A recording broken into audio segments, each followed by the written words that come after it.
भारतीय सेना ने पाकिस्तान में घुसकर 9 आतंकी ठिकानों को तबाह कर दिया है। भारतीय सेना के एयर स्ट्राइक में दर्जनों आतंकी मारे गए और सैकड़ों घायल बताए जा रहे हैं। पहलगाम आतंकी हमले की जवाबी कार्रवाई की ऑपरेशन सिंदूर इसको नाम दिया गया है। भारतीय सेना की तरफ से 2 महिला अधिकारियों ने विदेश सचिव विक्रम मिस्री संग ऑपरेशन सिंदूर की मीडिया को ब्रीफिंग दी है। इसमें से एक है कर्नल सोफिया कुरैशी और दूसरी है विंग कमांडर व्योमिका सिंह। लेकिन यहाँ पर सोफिया कुरैशी की बात खास तौर पे की जा रही है। कर्नल सोफिया कुरैशी कौन है, कब सेना में शामिल हुई और वो इतनी चर्चाओं में क्यों आ गई हैं? तो चलिए इन सब सवालों के जवाब हम आपको इस वीडियो में बताते हैं। कर्नल सोफिया कुरैशी भारतीय सेना के एक साहसी और सम्मानित अधिकारी हैं। उन्होंने ऑपरेशन सिंदूर के बाद देश भर में काफी सुर्खियां बटोरी हैं, जब उन्होंने पहलगाम हमले का जवाब देने वाले इस सैन्य अभियान की जानकारी प्रेस कॉन्फ्रेंस में दी थी। सोफिया कुरैशी गुजरात के वडोदरा से ताल्लुक रखने वाली हैं, सेना के सिग्नल कोर की सदस्य हैं और 2016 में वो पहली महिला अधिकारी बनी थी। जिस तरह से सोफिया कुरैशी हो या व्योमिका सिंह प्रेस ब्रीफिंग दे रही हैं ऑपरेशन सिंदूर को लेकर, वो खास तौर पे दिखाता है कि भारत की बहादुर बेटियां सिर्फ सीमाओं पर नहीं लड़ रही हैं, बल्कि दिखा भी रही हैं कि किस तरह से आतंकवादियों को ढेर किया जाता है।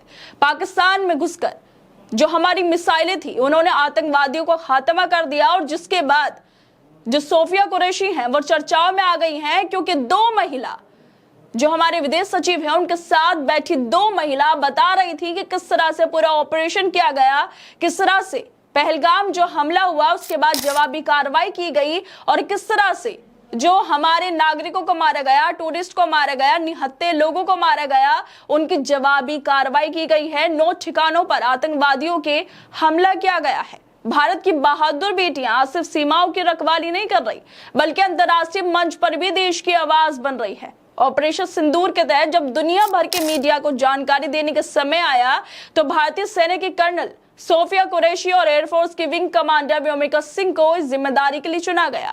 उनके साथ विदेश सचिव विक्रम मिस्री भी इस अहम प्रेस ब्रीफिंग में शामिल हुए। ये बल भारत की रक्षा सेवाओं में महिलाओं की बढ़ती भागीदारी का प्रतीक बन गया, क्योंकि जिस तरह से ब्रीफिंग दी गई, इतने बड़े ऑपरेशन की प्रेस ब्रीफिंग दी जा रही है, उसमें 2 महिलाएं शामिल है और उन महिलाओं में से एक है सोफिया कुरैशी। आखिरकार सोफिया कुरैशी है कौन?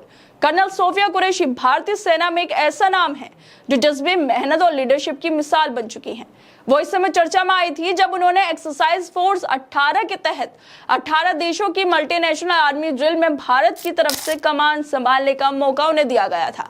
उस समय वो अकेली महिला थी जो किसी भी देश की आर्मी टुकड़ी की कमान कर रही थी। उन्होंने 40 सैनिकों की भारतीय टीम का नेतृत्व किया था।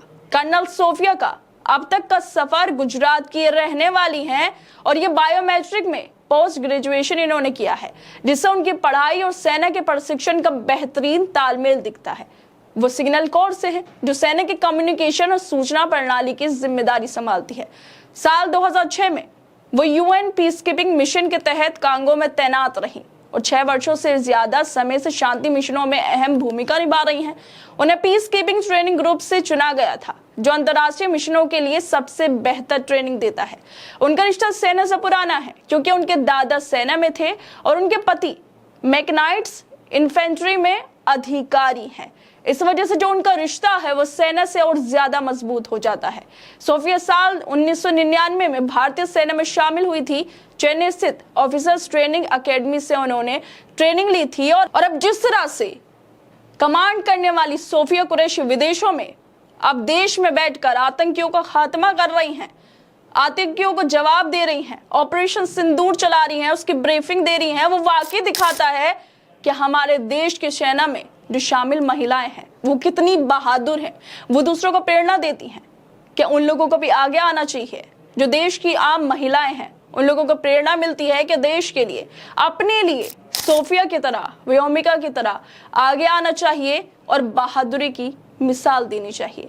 खैर दोस्तों, आप लोगों को क्या लगता है जिस तरह से सोफिया कुरैशी काफी चर्चाओं में आ गई हैं, जिस तरह से उन्होंने प्रेस ब्रीफिंग दी है और अपनी जो जज्बा है, जो साहस है, वो लगातार दिखाती आई हैं। और 1999 में जब वो सेना में शामिल हुई थी और अब तक 2025 तक जिस तरह से वो बहादुरी की मिसाल कायम कर रही हैं। खैर दोस्तों, आप लोगों को क्या लगता है इस वीडियो को लेकर? हमें अपनी राय जरूर दें। बाकी तमाम खबरों को देखने के लिए जुड़े रहिए हमारे साथ।